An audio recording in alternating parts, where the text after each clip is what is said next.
नमस्कार, मैं हूं जल्पा क्षत्रिय और आप देख रहे हो के न्यूज नेशनल। पंजाब में अगले साल विधानसभा के चुनाव होने हैं। पंजाब इकाई में पहले अमरिंदर सिंह और अब नवजोत सिंह सिद्धू के इस्तीफे के बाद पार्टी के कई वरिष्ठ नेता गांधी परिवार के नेतृत्व को खुलेआम चुनौती दे रहे हैं। पंजाब की बात करें तो कनेक्शन काटने के मुद्दे पर पंजाब में राज्य सरकार के प्रति नाराजगी भी छाई हुई है और दूसरी ओर पंजाब के दौरे पर गए आम आदमी पार्टी के संयोजक और दिल्ली के मुख्यमंत्री अरविंद केजरीवाल ने आज कई बड़ी घोषणाएं भी की है। अरविंद केजरीवाल ने आज प्रेस कॉन्फ्रेंस करके कहा है कि पंजाब में भी दिल्ली की तर्ज पर सबको मुफ्त और अच्छा इलाज मुहैया कराया जाएगा और इस दौरान उन्होंने ये भी कहा कि पार्टी अपने सीएम उम्मीदवार का ऐलान भी वक्त आने पर करेगी। अब ऐसे देखा जाए तो कांग्रेस ने तो जातिगत समीकरण पर पहले ही दलित नेता को मुख्यमंत्री बना दिया है, लेकिन फिर भी पंजाब में कांग्रेस में कलह उसके बाद मच चुका है। अब ऐसे में भाजपा की क्या रहेगी स्ट्रेटेजी, यह भी एक बहुत बड़ा विषय है और यही हमारा आज का मुद्दा है कि पंजाब में तो चुनावी रंग काफी ज्यादा ही दिखाई दे रहा है और इसी बात पर हमारे साथ चर्चा के लिए जुड़ चुके हैं राजनीतिक विशेषज्ञ ज्योति अमीन हमारे साथ जुड़ चुकी है, भाजपा की ओर से सावन पंड्या हमारे साथ जुड़े हैं और राजनीतिक विशेषज्ञ राजेश ठाकर भी हमारे साथ जुड़ चुके हैं। आप सभी का स्वागत है के न्यूज में।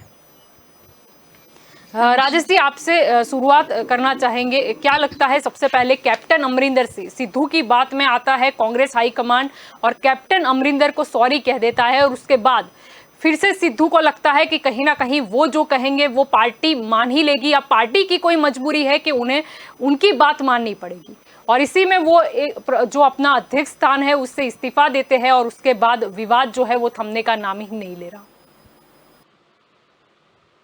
नवजोत सिंह सिद्धू का जो व्यक्तित्व है उसके व्यक्तित्व पर आप नजर डालो और उनकी कार्यशैली को आप अगर टटोलो तो आपको मालूम पड़ेगा कि ये दो सिरे से चलने वाली तोप है जो कभी दुश्मन के ऊपर भी गिरती है और बहुत सी बार अपने दल को भी वो नुकसान कर देती है।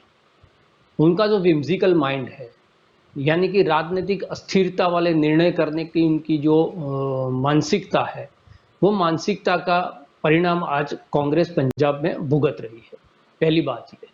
दूसरी बात ये है कि एंटी इनकम्बेंसी के चलते या पार्टी को ऐसा लगे कि ये चेहरे के साथ अगर हम चुनाव में जाते हैं तो हो सकता है कि पार्टी को नुकसान होगा, तो नेतृत्व परिवर्तन करना चाहिए। ये किसी भी पार्टी हो, भारतीय जनता पार्टी हो, आम आदमी पार्टी हो या कांग्रेस हो, उसका जो हाई कमांड है उसका वो आकलन करना और उसके आधार पर उसमें परिवर्तन करना वो उनका एकाधिकार है। लेकिन वो करते करते आप ऐसी स्थिति में आ जाओ कि एक बार एक चीज करने के बाद जो चीज जिसके कहने पर या जिसके दबाव पर की गई है वही उल्टी पड़ जाए, यानी कि नवजोत सिंह सिद्धू के साथ आप डायलॉग करके उनकी जो बनाई हुई लाइन है उस लाइन पर चलकर पंजाब के अंदर एक बार परिवर्तन कर देते हो, आप कैप्टन अमरिंदर को बाहर कर देते हो, उसके बाद खुद अध्यक्ष इस्तीफा दे देता है और वही शिकायत के साथ इस्तीफा देता है जिस शिकायत के साथ उन्होंने जो मुख्यमंत्री थे उनमें बदलाव किया है। तो उसको पार्टी जो हाई कमांड है उसके लिए वो एम्बेरसिंग पोजीशन हो जाती है।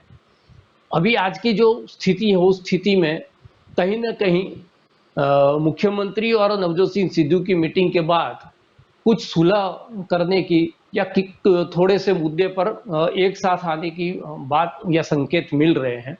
हो सकता है कि चुनाव तक ये चले, लेकिन एक बार चादर फट जाने के तो आप सील ये करते हो तो उनका जो पोत है वो कहीं ना कहीं कमजोर हो जाता है। प्रजा के अंदर जो चुनाव के पहले पहले जो छवि आज उभर कर आई है उस छवि ने कहीं ना कहीं कांग्रेस को नुकसान किया है। वरना किसान आंदोलन के चलते पंजाब के अंदर भारतीय जनता पार्टी तो पंजाब में उसका वजूद ही नहीं है। वो पहले भी अकाली दल के साथ उनके साथ ही चल रही थी और अकाली दल के से अलग होने के बाद भारतीय जनता पार्टी की स्थिति क्या है वो हम जानते हैं।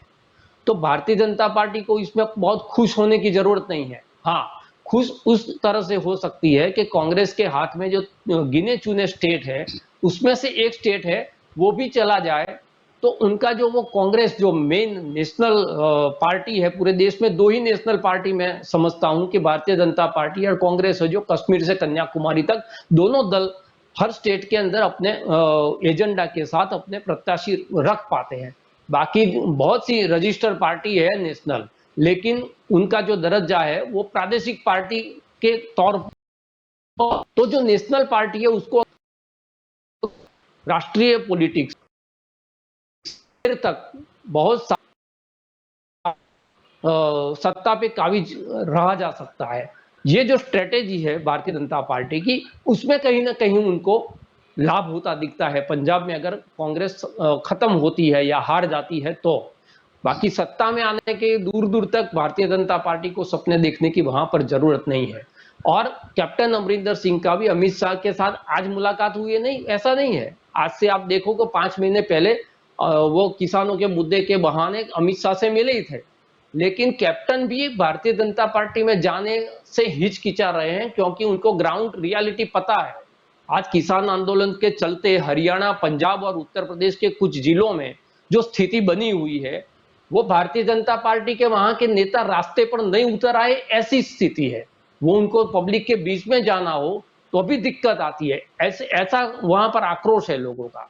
तो उस आक्रोश के चलते अगर कैप्टन अमरिंदर सिंह भारतीय जनता पार्टी का हाथ थामते हैं तो उनका खुद का भी नुकसान होगा। तो स्ट्रेटेजी ये हो सकती है कि उनका अलग से कोई पार्टी बनाए या अलग से किसी के साथ जुड़कर जितना नुकसान कांग्रेस को हो सके ये आने वाले चुनाव में, वो करने की भारतीय जनता पार्टी कोशिश करेगी। उसमें जितना भी बैकडोर से उनको सपोर्ट चाहिए, स्ट्रेटेजिकल सपोर्ट चाहिए, फाइनेंशियल सपोर्ट चाहिए या और कुछ चाहिए, वो भारतीय जनता पार्टी दे सकती है। सबसे बड़ी बात जो है, जो आपने बताया कि ये होने के बाद कांग्रेस हाईकमांड पर क्वेश्चन मार्क होने लगे हैं, तो ये क्वेश्चन मार्क आज से नहीं शुरू हुए। ये क्वेश्चन मार्क उनके अध्यक्ष के रूप में राहुल गांधी ने जब से इस्तीफा दे दिया और उन्होंने कहा कि आप नया अध्यक्ष चुन लो, वहां से लेकर आज तक इतनी बड़ी पार्टी अपना एक सेनापति, पार्टी का एक सेनापति अभी तक तय नहीं कर पाया। जिसको भी बना है, वो प्रियंका गांधी को बनाना है, राहुल गांधी को फिर से बरकरार रखना है उनके अध्यक्ष पद पर, या किसी तीसरे को ले आना है। जो भी करना है वो पार्टी को बचाने के लिए, या पार्टी के स्ट्रेटेजी, कपिल सिब्बल साहब ने जो कहा है वो गलत नहीं कहा। उन्होंने जो कहा कि निर्णय कौन ले रहा है और किस आधार पर ले रहा है, क्योंकि अगर आपके पास कोई संगठन ही नहीं है, कोई उसके, तो किससे बात हो रही है, किससे सलाह मशवरा हो रहा है, ये बात समझ में नहीं आती। और ये स्थिति कांग्रेस के कार्यकर्ताओं की वहां भी है, गुजरात में भी है।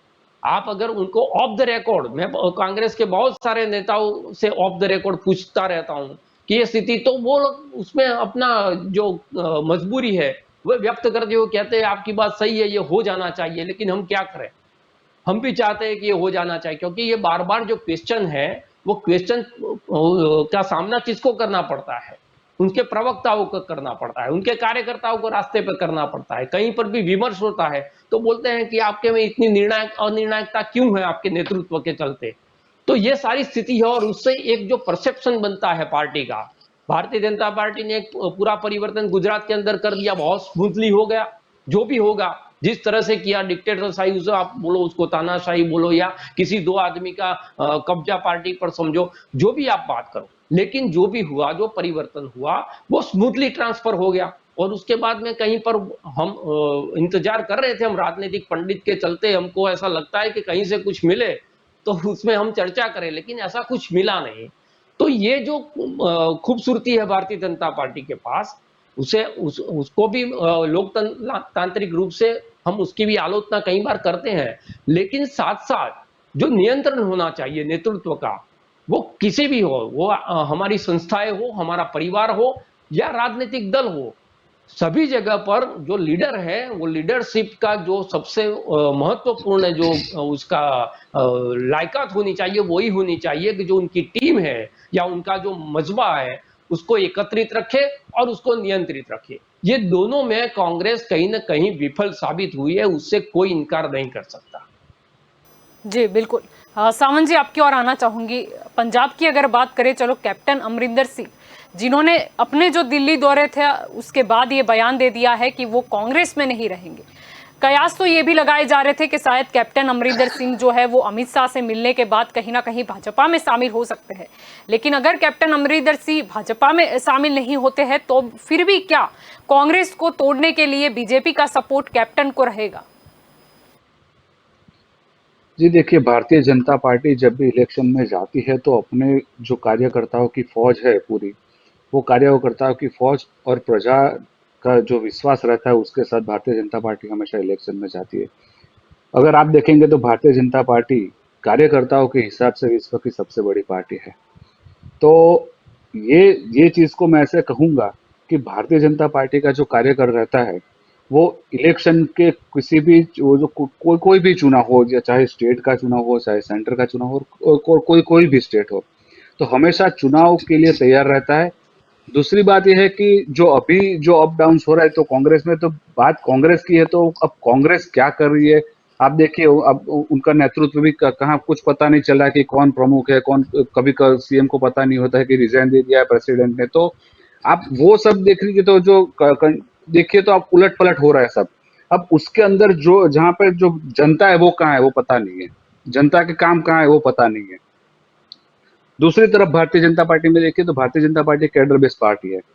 तो एक भारतीय जनता पार्टी की एक कार्य पद्धति है, एक विचारधारा है, एक लीगेसी है। तो हम भारतीय जनता पार्टी के जो कार्य है, हमारी जो विचारधारा है, वो लेके पब्लिक के बीच में जाते हैं और वहां से उनको पब्लिक को हमारा जो एजेंडा भी होता है वो क्लियर होता है, विचारधारा भी। तो पब्लिक की सेवा के लिए हम सीधे पब्लिक के बीच में जाते हैं। यानी कि पंजाब में मतलब लोगों के बीच नजर आएगी भाजपा, नहीं कि कैप्टन का सहारा लिया जाएगा। ज्योति जी आपकी ओर आना चाहूंगी। यहाँ पर ये भी देखा गया कि पंजाब में जो भी कलह मचा उसके बाद जो G23 जो समूह कहा जाता है, जहां पर कांग्रेस के कई दिग्गज नेता है, जैसे गुलाब नबी की हम बात कर ले या कपिल सिब्बल की बात कर ले, उन्होंने आज ये स्पष्ट तौर पर उन्होंने कह दिया कि जो G23 है वो जी हजूर 23 नहीं है। यानी कहीं ना कहीं अब उन्हें लगता है कि पार्टी को बचाने के लिए अब नेतृत्व से भी भीड़ जाना पड़े तो अब ये करना पड़ेगा। जी जल्पा, सही समझाया आपने, क्योंकि ये सारे बहुत वरिष्ठ नेता है और उन्होंने सारी जिंदगी अपनी और सारा समय, एफर्ट, शक्ति सब कांग्रेस को आगे बढ़ाने में लगाया। अब जब इतने सालों बाद बिल्कुल उसे डूबता हुआ देख रहे हैं तो कोई भी इंसान नहीं देख सकता उस चीज को डूबते हुए जो उसने बहुत मेहनत से बनाया हो, वो चाहे कोई भी हो। अब रही बात पक्ष की कप्तानी की, तो देखिए एक बात है, डूबते जहाज का कप्तान कोई नहीं बनना चाहता। अभी तक मुझे ऐसा लगता है कि कांग्रेस में ये अनिर्णित इसलिए है क्योंकि उनको पता है कि जैसे पहले भी हुआ था कि जहाँ पे कांग्रेस की हार होती है तो वहाँ पे सीधा, जैसे उस वक्त कांग्रेस अध्यक्ष राहुल गांधी थे, उनके सिर पे ठीकरा फोड़ दिया जाता था। भाजपा के द्वारा चलते जोर जोर से शोर मचाया जाता था कि नैया को डुबाने के लिए राहुल गांधी काफ़ी है। और उन्होंने यूपी इलेक्शंस में और दूसरे बिहार वगैरह में भी बहुत मेहनत की थी। जीते नहीं वो अलग बात है, लेकिन हालांकि उन्होंने मेहनत की थी। लेकिन जब जीत का सेहरा नहीं बंधा और हार का ठीकरा फूटा उनके सिर पे, तो अब जाहिर है, और ये भी वैसे भी प्रॉक्सी गवर्नेंस की स्टाइल रही है सोनिया गांधी की। जैसे वो मनमोहन सिंह के वक्त भी वही चल रहा था कि सरकार वहीं से चलती थी 10 जनपद से। होता ये है कि एक तरफ उनको बलिदान करने का सेहरा मिल जाता है, इनाम तमगा मिल जाता है उनको, मेडल। और होता यह है कि जब कुछ ऐसे निर्णय हो जिस पे लोगों में विरोध हो तो फिर वो उनको भुगतने ना पड़े, फिर वो मनमोहन सिंह भुगतेंगे। यही चीज अभी पक्ष के गवर्नेंस में हो रही है, पक्ष के शासन में हो रही है। जैसे कपिल सिब्बल ने कहा कि उन्होंने वो जैसे ये कहते हैं कि हमारे यहाँ हम लोग तो उठा सकते हैं आवाज, आप भाजपा में तो बोल भी नहीं सकते हैं। लेकिन आवाज उठाना एक बात होती है, लेकिन आप उसको कितना सुनते हो और उस पर कितना अमल करते हो ये अलग बात हो जाती है।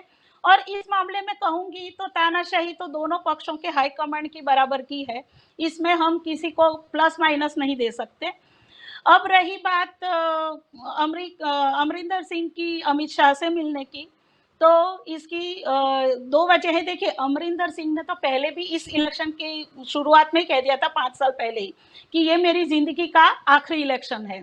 तो जाहिर है अभी वो जो कुछ हल्ला मचा रहे हैं उसके पीछे उनकी सत्ता की तो लालसा बिल्कुल नहीं है, क्योंकि वैसे भी वो खड़े ही नहीं रहने वाले थे, रिटायरमेंट ले रहे थे। अभी कहीं ना कहीं सिद्धू और कैप्टन में जो टकराव हुआ है वो पर्सनल ईगो कहीं पर है, क्योंकि हम जानते हैं पहले दोनों अपोजिट पक्ष में थे, सिद्धू भाजपा में थे और कैप्टन, तब वो एक दूसरे के ऊपर आक्षेप किया करते थे। दूसरी जो चीज कैप्टन को पसंद नहीं थी वो ये कि भाई वो पाकिस्तान गए थे और इमरान खान तो चलो उनके क्रिकेट की वजह से दोस्त है, लेकिन उनको बाजवा से गले मिलने की कहाँ जरूरत थी। तो वो कहीं ना कहीं ये गलती कर बैठे हैं। तो सिद्धू, अरे कैप्टन उनको माफ करने के लिए तैयार नहीं है। और परिस्थिति आप इस तरह से समझिए कि सिद्धू जब कांग्रेस में आए तब उनसे ये सहन नहीं हो रहा था कि अकाली दल जो शासन में 10 साल रह चुका है और कहते हैं कि ड्रग के कारोबार में वो उसके नेता पूरी तरह से लिप्त थे, उनको वो सजा दिलाना चाहते थे। लेकिन जैसे कैप्टन की रिश्तेदारी भी है, दोस्ती भी है ये बादल परिवार और अकाली दल के नेताओं से, तो उन्होंने वो क्लीन चिट दिलवा दी। अब यहाँ से टकराव एक ही पक्ष में होने की वजह से भी शुरू हुआ, क्योंकि दोनों के पर्सनल ईगो एक दूसरे से टकरा रहे थे। और कांग्रेस की यही दिक्कत है कि हर जगह गुटबाजी हो जाती है और भाजपा को चाहे कुछ भी कहो, लेकिन एक शिस्त रहती है कि भले उनको तानाशाह का उपमान, लेकिन वो जो एक शिस्त होती है जो परिवार को बांधे रखती है कि आप भले सम्मत नहीं हो लेकिन कम से कम दुनिया के बीच में जाके तमाशा नहीं करना है। आप अंदर अंदर भले एक दूसरे को बता दो लेकिन दुनिया के सामने ये तमाशा नहीं करना है। कांग्रेस वहां कहीं चूक जाती है और यही वजह है कि आज हम ये सारी ड्रामेबाजी देख रहे हैं। राजेश जी, आपकी ओर आना चाहूंगी। यहाँ पर सुनील जाखड़ जो है उनका एक ट्वीट भी आता है जिसमें वो बहुत स्पष्ट तौर पर लिख देते हैं कि अब बस बहुत हुआ, मुख्यमंत्री को नीचा दिखाने की कोशिश जो है वो खत्म की जानी चाहिए। एजी या डीजीपी नियुक्ति पर सवाल खड़े करने का मतलब है कि सीएम पर सवाल खड़े हुए, मतलब सीएम पर सवाल खड़ा करना। यह वक्त है कि हर तरह की जो शंकाएं हैं वो दूर होनी चाहिए। यानी कहीं ना कहीं कहा तो पहले से ही ये जा रहा था कि सिद्धू को ऐसा था कि मैं संगठन तो चलाऊं लेकिन साथ ही सरकार भी मैं ही चलाऊं, यानी जो भी नियुक्ति हो उसमें मेरी राय पूछी जाए या मैं जिस पर दिखाऊं उंगली रखूं उसे वहां पर नियुक्त किया जाए। शायद ये मुद्दा था जिसकी वजह से ही वो नाराज हो चले थे चन्नी से। एक्चुअली होना ये चाहिए कि जो संगठन का अध्यक्ष है वो संगठन चलाए और जो सरकार का मुखिया है वो सरकार चलाए, लेकिन ये होता नहीं है। आज भी कैप्टन साहब मिलने किसे जाते हैं? भारतीय जनता पार्टी के संगठन अध्यक्ष को मिलने नहीं जाते। किसी स्टेट में जब क्राइसिस होती है तो आप भारतीय जनता पार्टी के संगठन अध्यक्ष को बाद में देखेंगे, अमित शाह जी को पहले देखेंगे। जब गुजरात के अंदर भी परिवर्तन की बात थी तो उसके अंदर भी नरेंद्र भाई मोदी और अमित शाह ने जितना हस्तक्षेप किया है उतना संगठन अध्यक्ष का हस्तक्षेप नहीं था। तो ये जो चीज है वो चीज दोनों पार्टी में, जैसे ज्योतिबेन ने कहा, दोनों पार्टी में बराबर चल रही है। और जो आपने G23 की बात की वहां पर मैं थोड़ा डिफर करता हूं। G23 के जितने भी नेता है, आप 23 से 23 नेताओं के नाम देख लीजिए, ये 10 जनपद पर आज तक अपना माथा टेकते थे। उनके जिंदगी के अंदर जो भी वो बने हुए हैं, उनका जो भी अभी कद बढ़ा है वो सारा कद 10 जनपद की कृपा से ही बढ़ा है। कपिल सिब्बल साहब चुनाव कभी जीत नहीं पाए, यानी कि वो लोक नेता कभी नहीं बन पाए, जैसे कि अरुण जेटली नहीं बन पाए थे भारतीय जनता पार्टी में, वो भी बैकडोर से आते थे और कपिल सिब्बल भी बैकडोर से आते थे। उनको अगर राज्यसभा में नहीं भेजती बार बार कांग्रेस तो कपिल सिब्बल साहब कपिल सिब्बल नहीं बन सकते। किसी भी संस्था के अंदर आप रहते हुए आपने दिया है संस्था को, अपनी जो भी स्किल है वो आपने दी होगी, आपने जो भी समय है वो दिया होगा, आपका समर्पण रहा होगा। लेकिन जब वो संस्था कमजोर होती है, वो संस्था आपको लगता है कि ये डूबता हुआ जहाज है, तो डूबते हुए जहाज से सबसे पहले कूदते हैं वो चूहे कूदते हैं। जो उसका नाविक होता है, जो साहसी आदमी होता है, वो साहसी आदमी उसमें से कूदता नहीं और आरोप प्रत्यारोप की उसमें नहीं पड़ता। वो बचाने की कोशिश करता है कि जहाज को कैसे बचाया जाए। आज वो कह रहे हैं कि हम बोल रहे हैं, लेकिन बोलने वाले ये लोग, आप पिछले 10 साल के चुनाव देख लीजिए, शशि थरूर हो, गुलाम नबी आजाद हो, कपिल सिब्बल साहब हो, एके एंटोनी साहब हो, कोई भी हो, किसी भी मंच पे आप उसको देखते नहीं। किसी ने जो सरकारी प्रताड़नाएं होती है, या इनकम टैक्स है, ईडी है, सीबीआई है, जो चिदम्बरम साहब ने, जो राहुल गांधी ने, जो सोनिया गांधी ने, जो रॉबर्ट वाड्रा, ये सब झेल रहे हैं उनका परिवार, ऐसा कुछ झेला नहीं है। यानी कि संघर्ष का जब वक्त आता है, तो राहुल गांधी ने जब चुनाव हारे तब कहा था जो बात, वो बात मैं यहां दोहराता हूं। उन्होंने कहा था, ऐसा लगा मुझे कि ये पूरा चुनाव सिर्फ मैं लड़ रहा हूं, यानी कि मेरे सिवा कुछ नहीं था। यानी कि मैं राष्ट्रीय स्वयंसेवक संघ पर मुखर होके, नरेंद्र मोदी साहब पर मुखर होके हमला कर रहा था, तब मेरे साथ कौन दे रहा था। और यही बात जो है, ये G23 के नेताओं को खली, और आज तक उन्होंने जो पाया है, अपने वृद्धत्व के पर चले गए हैं। अब ये राजनीति के अंदर उनको ये देखना चाहिए कि उनका जो आशियाना है, जिस आशियाने में वो पले बढ़े, उतना कद बढ़ा, उस आशियाने को बचाने के लिए जो भी युवा नेतृत्व है, जो भी निर्णय करने वाले हो, उनकी गलती भी हो सकती है। अगर वो गलत भी हो सकते हैं, तो घर के अंदर बैठकर उस गलती को कैसे ठीक की जाए, वो होना चाहिए। ये नहीं होना चाहिए कि आज आप यहां पर इकट्ठे होकर कोई बात कर रहे हो, दूसरी जगह जाके बात कर रहे हो। और जब बात आती है, मैंने पहले कहा कि भारतीय जनता पार्टी की एक खूबसूरती है, यानी शिस्त और साहस, दोनों में अंतर होता है। अडवाणी जी ये साहस नहीं कर पाए कि मुझे कोने में बिठाकर एक राष्ट्रीय कार्यकारिणी के अंदर मेरी नाराजगी होते हुए प्रधानमंत्री के पद पर नरेंद्र मोदी ने खुद को जाहिर करवा दिया। वो आज तक मुखरता से नहीं बोल पाए। केशुभाई पटेल ये बात कह पाए, मुरली मनोहर जोशी ये बात कह पाए, शत्रुघ्न सिन्हा ये बात कह पाए, यशवंत सिंह ये बात कर पाए, अरुण शौरी ये बात कर पाए। यानी मेरे परिवार के अंदर 2 बच्चे हैं और मिलकत की बराबर में बराबरी से नहीं देता, और किसी एक को अन्याय करता हूं तो मेरा बेटा भी अदालत में चला जाता है। तो वो गैर शिस्त नहीं है, अधिकार के लिए उसका साहस है, और उस साहस को सभी हाईकमांड को सुनना चाहिए कि जो बात कर रहा है ये सच बात कर रहा है, और ये बात जो है हमको सुननी चाहिए। कहीं ना कहीं जो मुखिया होता है उसकी भी गलती हो जाती है, और जो बात कहने वाले लोग हैं उनसे भी गलती हो जाती है। और राजनीति जो है वो आदर्शों, मूल्यों, सिद्धांतों, मेरी पार्टी को बचाने की, ये सब बात जो है वो अभी पुस्तकों में ही रह गई है। ये सारा जो खेल है वो सत्ता का खेल है, यानी कि कहीं ना कहीं पद का खेल है। जब तक पद भुगत लिया तब तक सब ठीक था। कैप्टन साहब मुख्यमंत्री बने रहे, 81 ईयर्स हो गए उनको, उनने राजनीति भुगत ली, 51 साल तक वो उनका दबदबा रहा पंजाब में। अगर आज छोड़ना भी पड़ा तो क्या दिक्कत है? जो पार्टी ने इतना कुछ दिया हुआ है, वो पार्टी ने अगर निर्णय किया है कि आप सत्ता से उतर, नितिन भाई यहाँ पर मुख्यमंत्री के दावेदार 2-2 बार रहे, और नितिन भाई को बोल दिया गया कि आप मुख्यमंत्री नहीं है, और किसी दूसरे को लाके बिठा दिया, तो नितिन भाई उतर गए ना, क्योंकि उन्होंने 25 साल तक सारे पद भुगत लिए थे। तो ये जो है वो हर एक व्यक्ति के अंदर भी होना चाहिए, और जब व्यक्ति के अंदर ये छोड़ने की भावना नहीं होती, तब कहीं ना कहीं वो सत्ता के साथ बने रहने का जो उनका जो आदत पड़ जाती है, वो आदत कहीं ना कहीं उनको खलती है, और वो जो बात है वो विद्रोह के रूप में बात आती है। तो आपका जो विद्रोह है वो कितना व्यक्तिगत है और कितना संस्थागत है, उसका भी मूल्यांकन होना चाहिए। दूसरी बात हम जो कर रहे हैं कि राजनीति जो है, वो राजनीति में हम बहुत आदर्श की बात कर रहे हैं कि जैसे भी हो सारे लोग शिस्त में रहे, संगठन में रहे, जन सेवा की बात होती है कि लोगों के बीच जाएंगे, लोगों की सेवा करेंगे। लेकिन जब सेवा करने का वक्त आता है, जो स्थिति क्या होती है वो हमने कोरोना काल के अंदर देखी है। देख ली। वो एक सरकार की बात नहीं है, सारी सरकारों की बात है।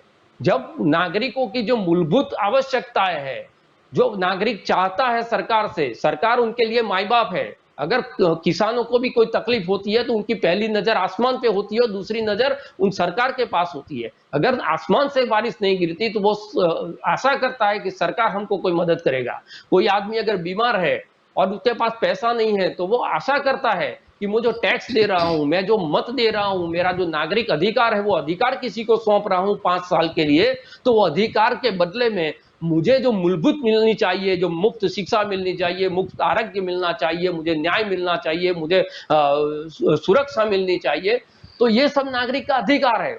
वो अगर मांगने के लिए भी हमको लड़ना पड़े, वो मांगने के लिए भी हमको जद्दोजहद करनी पड़े, तो कहीं ना कहीं ये जो सिस्टम है, वो सिस्टम पर लोगों का दबाव जो होना चाहिए वो नहीं रहा। पहले क्या होता था, आप भारतीय जनसंघ से लेकर आज तक की सफर देखो भारतीय जनता पार्टी की, बहुत सा चेंज आपको संगठनात्मक रूप से देखने को मिलेगा।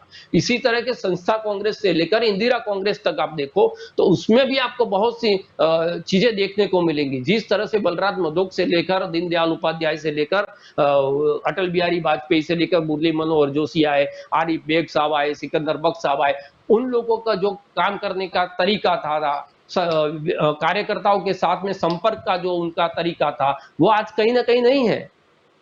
तो आज जो पार्टियां हैं, वो पार्टियां एक कॉरपोरेट कंपनी की तरह चल रही है, और उनके पार्टी के जो अध्यक्ष है वो सीईओ बन के पार्टी को चला रहे हैं। और इससे जमीनी जो चीजें हैं, वो उनके कार्यकर्ता की भी दिक्कत हो या प्रजा की भी दिक्कत हो, वो दोनों से कहीं ना कहीं अंतर हो गया हो। ये अंतर जो राजनीति के अंदर हुआ है, उससे जो नागरिक परेशान हो रहे हैं कि सत्ता का परिवर्तन हो रहा है, नेतृत्व का परिवर्तन हो रहा है, लेकिन हमारी जो निजी जरूरियातें हैं, हमारी जो निजी जिंदगी है, इसके अंदर कोई परिवर्तन नहीं हो रहा है। ये सबसे बड़ा सवाल है। जी बिल्कुल। सावंत जी, आपकी ओर आना चाहूंगी। पंजाब की बात करें तो कांग्रेस में तो आंतरिक जो कलह है वो तो चल ही रहा है, और इससे पहले भी सिद्धू की अगर बात करें तो वो खुद ही कैप्टन अमरिंदर की शासन में क्या भ्रष्टाचार है या कौन से काम नहीं हुए हैं या जो वादे किए गए थे वो पूरे नहीं हुए हैं, ये तो चिक चिक के बयान जो सिद्धू ने ही कर दिया था कि वहां पर पंजाब में लोग जो है वो खुश नहीं है कांग्रेस की सरकार से। अब आगे भाजपा की बात करें, आने वाले चुनाव के लिए उनके मुद्दे क्या रहेंगे? देखिए, भाजपा का सबसे पहला मुद्दा होता है विकास का मुद्दा। तो भाजपा विकास का मुद्दा जो है वो लेके प्रजा के बीच में जाती है। भाजपा का मुद्दा होता है राष्ट्रवाद का मुद्दा। भाजपा का मुद्दा है जो जनता होती है उसको कहाँ परेशानी है, वो जनता की परेशानी को कम किया जाए। भाजपा का मुद्दा है जनता को क्या चाहिए। भाजपा का मुद्दा है जो बेसिक एमिनिटीज है, जो फैसिलिटीज पब्लिक को चाहिए वो देना है। ओवरऑल मिला के भाजपा विकास के कार्यों को लेकर विकास का एक एजेंडा बनाती है, और वो विकास के एजेंडे के साथ पब्लिक के बीच में जाती है। और भाजपा पब्लिक के बीच में जाती है, पब्लिक को बोलती है कि हमारा ये एजेंडा है, हमारा हमारा जो स्लोगन भी है सबका साथ सबका विकास, वो हिसाब से सीधे सीधे भाजपा पब्लिक से वोट मांगती है। यानी बात अभी भी विकास की होगी या फिर कुछ स्थानिक मुद्दे भी उठाए जाएंगे पंजाब में? स्थानिक, अब देखिए स्थानिक मुद्दों की अब हम अगर बात कर ले, तो जैसे कि इलेक्ट्रिसिटी का मुद्दा है, जैसे कि वाटर सप्लाई का मुद्दा है, तो ये सब स्थानिक, जैसे कि और भी कई छोटे बड़े होते हैं कि भाई व्यापारियों का कोई मुद्दा होता है, किसानों का कोई डिमांड होता है, मुद्दा है।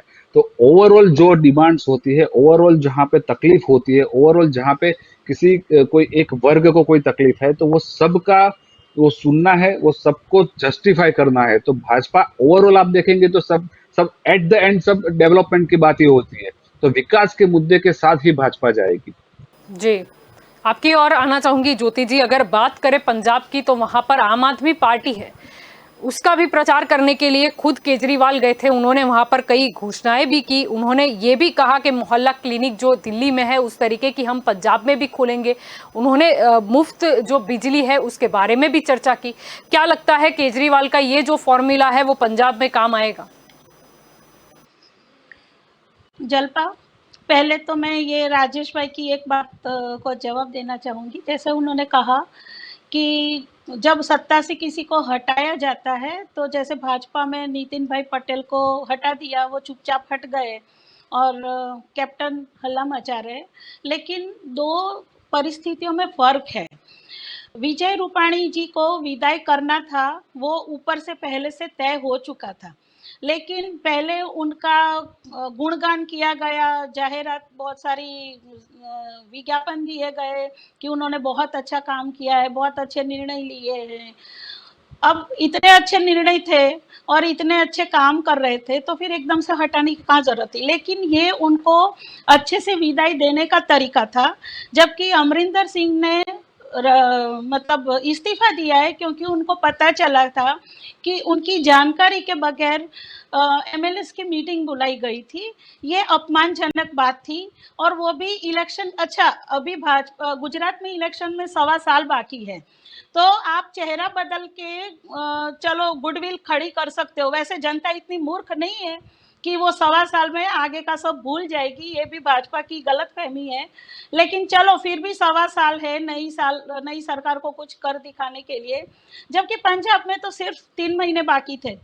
तो इसमें तो कोई ना कुछ काम कर सकता है ना कुछ, तो अब 3 महीने के लिए इज्जत संभालने के लिए ही चला लेते, या फिर अंदर से उनको पहले विश्वास में लेने की जरूरत थी, तो उनको कम से कम ये अपमानजनक नहीं लगता। और इसीलिए मैं कब से कह रही हूँ कि ये पर्सनल ईगो का टकराव है, क्योंकि उनको कहीं ना कहीं हर्ट हुआ है। अब जी मैं आपकी बात का जवाब देती हूँ कि आपके क्या चांसेस हैं। तो देखिए, भाजपा तो किसी तरह से आ नहीं सकती, क्योंकि जो अभी किसान आंदोलन चल रहा है और उसको केंद्र की भाजपा सरकार कंटिन्यूस नज़रअंदाज कर रही है, तो उसके चलते वहाँ पे उनका वोट बैंक क्रिएट होना मुश्किल है। और वो तो अच्छा, दूसरी बात, अकाली दल के उनके भी वो ड्रग कनेक्शन वगैरह से, और 10 साल की जो इनकी इनकम्बेंसी थी, इसी वजह से इतनी मेजोरिटी में कांग्रेस आई थी, इसलिए ये दोनों की तो अभी वापसी संभव नहीं है। अब रही बात कांग्रेस की, तो वो जनता देख रही है, क्योंकि मैंने नोट किया है 5 साल में कोई खास उपलब्धि नहीं हुई है कि पंजाब की शक्ल ही बदल जाए। ऊपर से बाकी था तो वो उन्होंने रिश्तेदारी और दोस्ती में जो कसूरवार थे उनको भी क्लीन चिट दिलवा दी। तो जनता ये सारे तमाशे भी देख रही है, तो अब मुझे नहीं लगता कि अब कांग्रेस को भी माफ करेगी जनता। तो आपका थोड़ा बेस है दिल्ली के बाद पंजाब में, तो शायद इस वक्त मुझे ऐसा लगता है कि आपकी सीटें बढ़ जाएगी। अब सरकार कौन बनाएगा वो तो पता नहीं, हो सकता है शायद त्रिशंकु सरकार भी बन जाए, लेकिन हाँ ये बात तय लग रही है, क्योंकि सरकार अब क्या है, जनता जनरली ये करती है कि वो आजमाना चाहती है कि चलो अब किसी नए को आजमाया जाए। तो इसमें अभी ये तीनों पार्टियां जो हाल मौजूदा हैं वो उसमें खरी नहीं उतरती, इसलिए हो सकता है कि मतदाता का रुझान आपकी तरफ रहे और उसकी सीटें बढ़ जाए, मुझे ऐसा लग रहा है। जल्पा जी जी बिल्कुल। राजेश जी, आपकी ओर आना चाहूंगी। प्रश्न वही रहेगा, केजरीवाल की बात करें पंजाब दौरे की, तो उन्होंने काफ़ी बड़े जनता से वादे कर दिए। उन्होंने निःशुल्क और गुणवत्ता पूर्ण स्वास्थ्य सेवा की बात की, उन्होंने मोहल्ला क्लिनिक की बात की, उन्होंने ये भी कहा कि सबको हेल्थ कार्ड दिया जाएगा, उन्होंने मुफ्त जो बिजली है उसकी भी बात वहाँ पर की। क्या लगता है केजरीवाल के ये जो वादे हैं उस पर पंजाब की जनता भरोसा कर पाएगी? क्योंकि कुछ वादे कांग्रेस ने भी किए थे, लेकिन जो पूरे नहीं हुए उसका ऐलान तो खुद सिद्धू ने ही कर दिया था कांग्रेस में रहकर।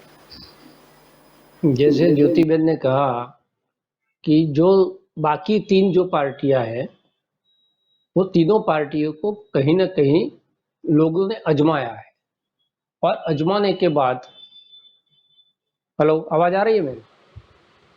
हेलो जी राजेश जी, सुन। हाँ जी हाँ, तो तीनों पार्टियों को आजमाया है। और आम आदमी पार्टी जो है उसका दिल्ली के बाद अगर सबसे मजबूत अगर कहीं पर संगठन है स्टेट वाइज, तो वो पंजाब में है।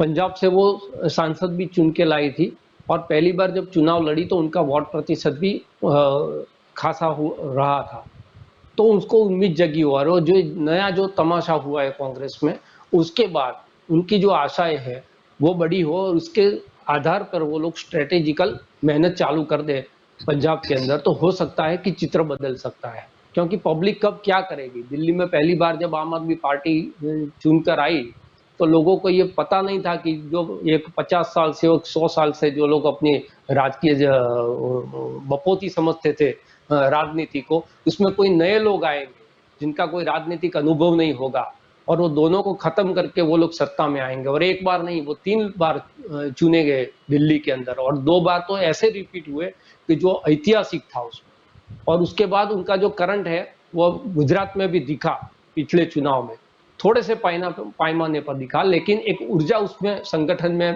पैदा हुई उससे। तो पंजाब जो स्टेट है, वो पंजाब स्टेट संगठन के रूप से आम आदमी पार्टी का दिल्ली के बाद सबसे मजबूत है, दिल्ली से जुड़ा हुआ है। दिल्ली के लोग और पंजाब के लोग पारिवारिक रूप से और व्यावसायिक रूप से भी एक दूसरे से जुड़े हुए हैं। और जब किसान आंदोलन चला तो उसमें भी जो बिजली काट दी गई या पानी काट दिया गया, तो केजरीवाल जी ने ये ख्याल रखा कि बिजली और पानी वो दोनों उनको मुहैया कराया जाए, यानी जनरेटर भी मुहैया कराए और पानी की भी व्यवस्था की थी। और इस तरह से किसानों की जो अपने पक्ष में लेने की जो बात है, उसमें भी केजरीवाल साहब ने काम किया था। मेरे भारतीय जनता पार्टी के मित्र ये कह रहे थे कि हम डेवलपमेंट की बात करेंगे और डेवलपमेंट की पॉलिटिक्स करेंगे। हमने पिछले 2 चुनाव में तो ये देखा नहीं। दिल्ली के चुनाव में जब अरविंद केजरीवाल शिक्षा की, आरोग्य की, ये सब बातें कर रहे थे, तब वहां भी तो हिंदू मुसलमान चल रहा था। कोई भी नेता जिस प्रकार के डायलॉग, जो सांप्रदायिक ध्रुवीकरण की जिसको चरम सीमा कह सकते हैं हम, उस तरह वो इलेक्शन को लिया गया।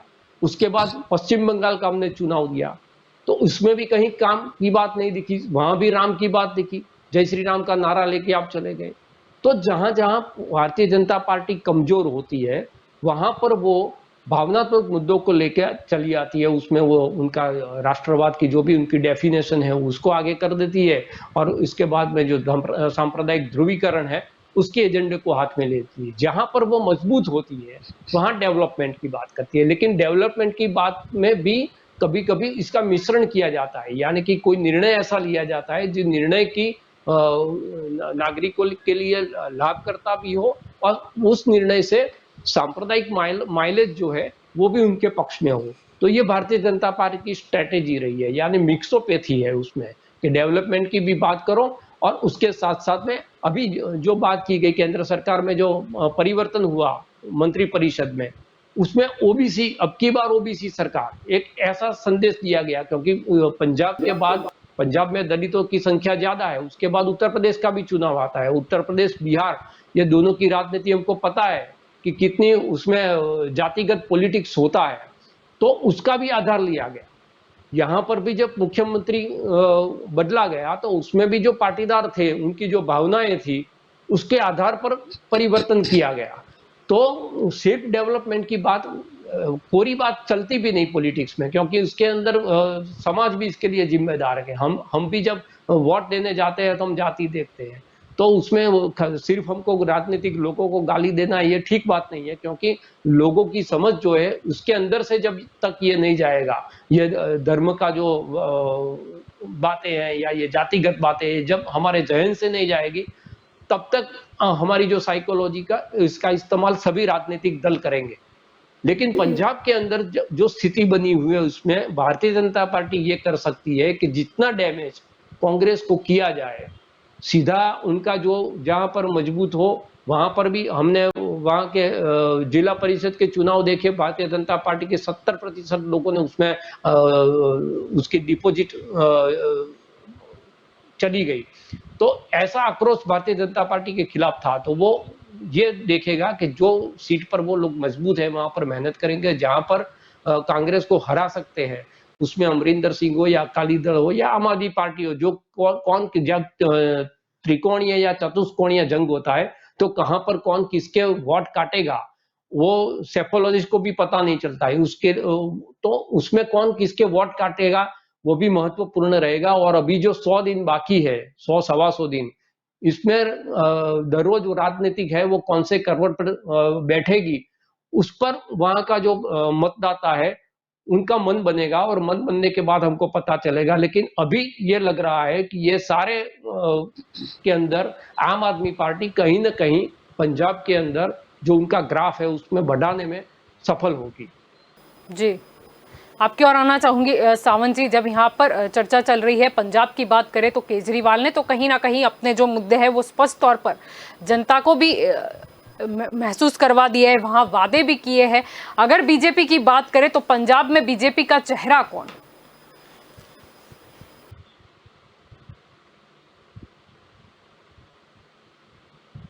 आपकी आवाज बहुत स्लो आ रही है, पता नहीं चल रहा है। सावंत जी, मित्र जब भी बोल रहे थे वो बीजेपी की बात करें भी पंजाब में, तो पंजाब में बीजेपी का चेहरा कौन?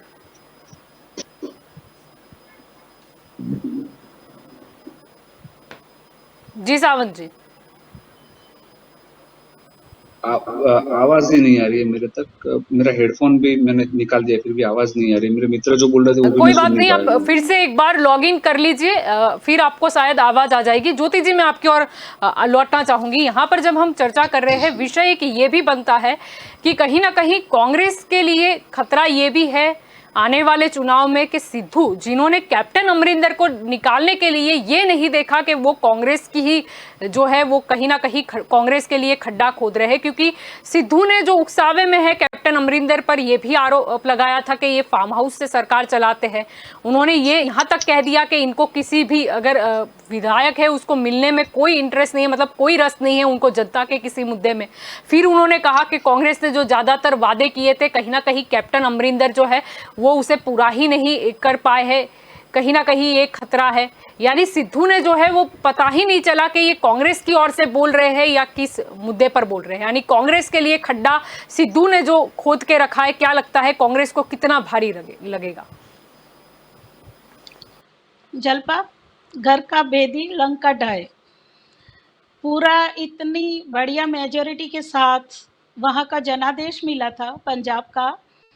अब जब से ये सिद्धू जी की एंट्री हुई है और दोनों का टकराव शुरू हुआ है, अब वो उनको ज़रूरत तो नहीं थी कि ये सब पब्लिक में स्टेटमेंट देते हैं। पहली मैच्योरिटी वहीं दिखती है कि अगर आपको कोई दिक्कत है तो आप हाई कमांड से फ़ोन पर बात करो, पत्राचार करो और बैठ के अंदर अंदर मसला सुलझाओ। उसको बीच पब्लिक में ले जाके आखिर साबित क्या करना था? वैसे भी कैप्टन, जैसे मैं पहले भी कह चुकी हूँ कि उनका तो ये आखिरी टर्म था, तो उनसे ऐसी क्या दुश्मनी थी कि आपको उन्हें बस बदनाम करना था या निकालना था? दूसरी बात यह है कि चलिए उनका विवादास्पद रहा है बर्ताव, इस मामले ये उस बात से तो मैं भी सहमत हूँ, क्योंकि काफ़ी विधायकों की भी नाराज़गी थी उनकी कार्यशैली को लेके, उनके बर्ताव को लेके। लेकिन जो तरीका अपनाया गया ना, वो तरीका ठीक नहीं है। इसकी वजह से आज कांग्रेस तमाशा बन गई। अब देखिए, चुनावी वायदों की बात करती हूँ मैं, तो जब भी चुनाव आते हैं इस देश की कोई भी पार्टी, चाहे वो कांग्रेस हो, भाजपा हो, आप हो या अकाली दल, चलिए ना किसी भी पार्टी, कौन वचन देने में पीछे रहता है? एक्चुअली जिस दिन अगर ऐसा कानून बन गया कि जो वचन दिए हैं वो आपने अगर पूरे नहीं किए तो आपको कानूनी कटघरे में खड़ा कर दिया जाएगा। फिर देखिए इनमें से कितने वचन फिर देते हैं। तो ये कहीं मेरी तो मांग ये भी है इस प्लेटफॉर्म के जरिए कि ऐसा कुछ संशोधन लाया जाए कि ये झूठे चुनावी वायदे ना हो के हर एक साल पहले जनरली योजनाओं का जायरात शुरू हो जाती है और उसके जब इलेक्शन खत्म होने के बाद 6 महीने तक काम चलता है, मतलब इलेक्शन के आगे पीछे का गिन के 1.5 साल, उसके बाद सारे काम ठप हो जाते हैं। जैसे अपने अहमदाबाद में मेट्रो का देख लो आप, 10 साल से मेट्रो के पिलर्स खड़े हैं, कहाँ हो रहा है?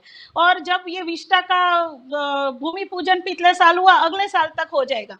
मतलब अगर पॉलिटिकल विल पावर होती है तो वो सारी चीज, अब स्टैच्यू ऑफ यूनिटी ले लो, जहां पे, या रिवर फ्रंट ले लो आप, मतलब जहां पे भी पॉलिटिकल विल पावर थी तो वो चीजें फटाफट बन के कंप्लीट हो गई। तब ना मतलब बजट का प्रश्न होता है, ना आदमी कम है या लेबर कम है उसका कोई प्रॉब्लम होता है, बस वो चीजें हो जाती है। तो ये हर चीज में ऐसा क्यों नहीं कर सकते? और कम से कम ये झूठे वायदों से तो अब जनता भी समझ गई है, तो वो वायदों को तो पढ़ती सुनती ही नहीं है। जहां तक मेरा कन्वर्सेशन होता है आम आदमियों के साथ, तो सब जानते हैं कि ये ढिढोरे तो खाली सिर्फ बोलने की चीजें हैं, उन पे कोई यकीन करके वोट नहीं देता है। और जैसे राजेश भाई ने कहा कि वोट देने के जो क्राइटेरिया हैं, वो जिस दिन ये ज्ञाति से निकल जाएंगे ना, मतदार इस चक्रव्यूह से बाहर निकले, तब सही विकास के मामले में मत गणना होगी, वोटिंग होगी और तब आएगा सही विकास, क्योंकि तब तक ये ज्ञातिवाद तो नेता लोग ही नहीं निकलने देंगे। अपने यहाँ भारत के राजनीति में से, क्योंकि आप ये देखो कि आम्बेडकर ने 70 साल पहले रिजर्वेशन की पॉलिसी अपनाई थी। पीछे मकसद तो यही था कि ज्ञाति का जो ध्रुवीकरण था वो खत्म हो, लेकिन कांग्रेस ने 10 साल बाद जो चली जानी थी उसका वोट कार्ड की तरह से उसने इस्तेमाल किया, इलेक्शन कार्ड। और तब है, अब 70 साल के रिजर्वेशन के बाद भी कहाँ ज्ञातिवाद खत्म हुआ। आज जो रणनीतियां बनती हैं चुनावों की, वो भी ज्ञाति के बेस पर बनती है। आज सीएम बनाए जाते हैं, वो भी ज्ञाति के मतलब उनकी एकमात्र लायकात होती है कि वो एक स्पेसिफिक ज्ञाति के होते हैं, उसके अलावा कोई और उनमें खासियत नहीं होती। अभी जो अपन पंजाब की बात कर रहे हैं, तो पंजाब के अभी जो सीएम है वो भी काफी चर्चास्पद व्यक्तित्व रहा है, उन पे भी काफी सारे आरोप लग चुके हैं। तो कांग्रेस को पूरी कैबिनेट में कहीं एक क्लीन इंसान नहीं मिला जिसे वो सीएम बना सकते। तो बस यही बात है कि अभी वो अपना खड्डा खुदा है।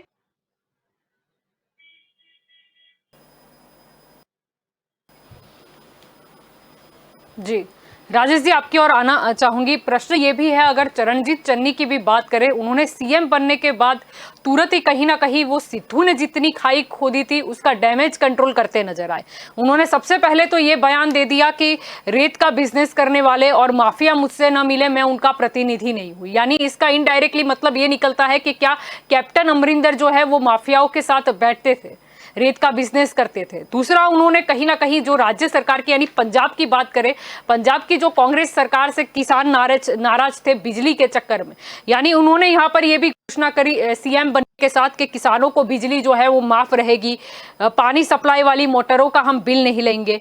इसके अलावा उन्होंने ये भी कह दिया कि जिनका बिल जो बकाया है वो भी माफ कर देंगे, कांटे कनेक्शन जोड़ेंगे, तहसीलों में भ्रष्टाचारी रहेंगे या फिर मैं मुख्यमंत्री रहूंगा। यानी कहीं ना कहीं वो भी एक डैमेज कंट्रोल की भूमिका में नजर आए और फिर से उन्होंने एक नए वादे दे दिए। चन्नी साहब को हम नया मुख्यमंत्री कहते हैं कि कोई नया था, क्योंकि जो नाम चल रहे थे उनमें उसका नाम नहीं था। लेकिन वो बहुत सीजन पॉलिटिशियन है पंजाब के, और उनकी जो काम करने की स्टाइल है, वो जो भी विभाग उन्होंने लिए अभी तक, वो बोलते कम है लेकिन उनका विभाग का जो काम है वो बोलता है। ये पंजाब के जो आप आर्टिकल अगर पढ़ेंगे या पंजाब के जो पत्रकार हैं उनसे बातचीत करेंगे तो आपको ये पता चलेगा। तो उनका जो कार्यशैली है, नवजोत सिंह सिद्धू को जो तकलीफ हुई, वो तकलीफ थी कि उनको लगा कि ये मुख्यमंत्री बना, उसके बाद में वो बोलेंगे ऐसे कैबिनेट बनेगा, वो बोलेंगे ऐसे सरकार, इनकी कार्यशैली आज भी केंद्रीय जो ने सिद्धू के साथ समाधान करने का जो अधिकार दिया वो भी उन्हीं को दिया। यानी कि हाईकमांड को भी ये भरोसा था कि यही एक आदमी है जो ये डैमेज है उसको कंट्रोल कर सकता है। कि 32% दलित वर्ग है वहां पर, और वो जैसे बैठे उनको पता है कि मेरे पास वक्त बहुत कम है और कम वक्त के अंदर मुझे मेरी इमेज बनानी है और मेरे चेहरे के साथ इलेक्शन में जाना है। तो जो दिक्कतें थी, जो समस्याएं थी, जिसके लिए अमरिंदर सिंह को निकाला गया, वो सारी की पूर्तता करनी, यानी कि जो ड्रग्स रैकेट है, वहाँ जो ट्रांसपोर्ट माफिया चल रहा है, ये सारी जो चीजें थी, जो किसानों की दिक्कत है आपने बताई, डील करना, उसके पास बहुत वक्त नहीं था। तो वो मुख्यमंत्री के बनने के बाद आज चंद दिनों में 5 बार उनकी कैबिनेट के साथ मीटिंग की है उसने, और सारे विभागों को काम करने के लिए उन्होंने राजी कर लिया है। यानी कि जैसे भाई बैठे हैं कि गियर सीआर पाटिल के पास है, एक्सीलेटर अमित शाह के पास है, ब्रेक जो है नरेंद्र मोदी के साथ है, स्टीयरिंग है जो भूपेंद्र भाई के पास है। ऐसी स्थिति पंजाब में नहीं है जैसे बीजेपी रूपाणी। तो जो पंजाब के अंदर वो जो नाम दिया गया मुख्यमंत्री के रूप में, जो उन्होंने बताया कि वो क्लीन नहीं है, वो परसेप्शन का खेल तो सभी राजनीतिक लोगों के साथ चलता है। वो अमित शाह के साथ भी चला, मिस्टर हेलाल्ड के नाम पर राहुल गांधी और सोनिया गांधी के साथ भी चला, बॉफोर्स के नाम पर राजीव गांधी के साथ भी चला, शीला दीक्षित के नाम पर भी चला, चिदम्बरम साहब के नाम पर भी चला। लेकिन आज तक जितने भी ये आरोप मैं गिना रहा हूं, ये आरोप में दोषी कौन साबित हुआ? किसी भी पार्टी का हो। अरविंद केजरीवाल ने शीला दीक्षित के भ्रष्टाचार के खिलाफ सत्ता हासिल की।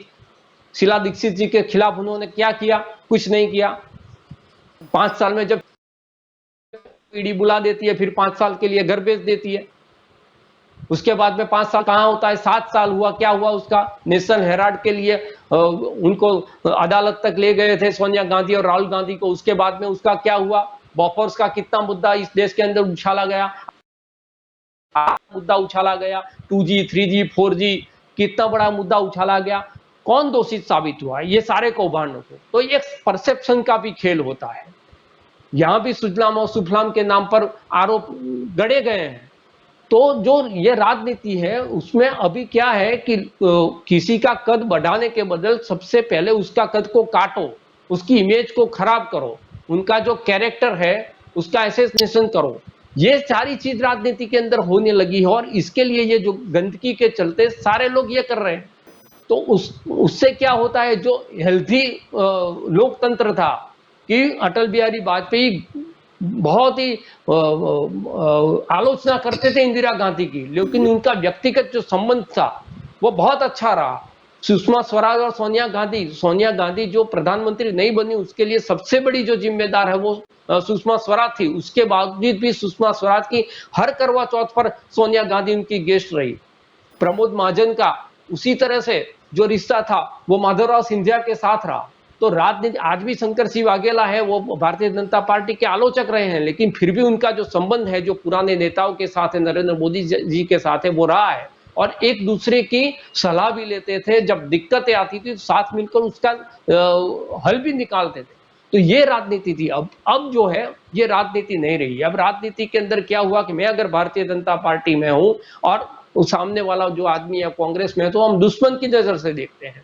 हम ऐसे देखते हैं कि ये हमारा प्रति मतभेद नहीं, ये मनभेद हो गया। और उसके चलते जो बात होती है वो जो गंदगी है, मूल कारण ये है कि अगर आपने भ्रष्टाचार का किसी पर आरोप किया है तो हमारे पास कानून है। जैसे उन्होंने कहा कि जो वायदे करते हैं अगर 5 साल में पूरे नहीं हो तो कटघरे में खड़ा होना चाहिए। ये प्रावधान है कि ये प्रावधान है और ये अधिकार किसके पास है? कटघरा सबसे बड़ा क्या है? तो जनता की अदालत में है। जनता की अदालत में आना ही पड़ता है। लेकिन जनता क्या करती है?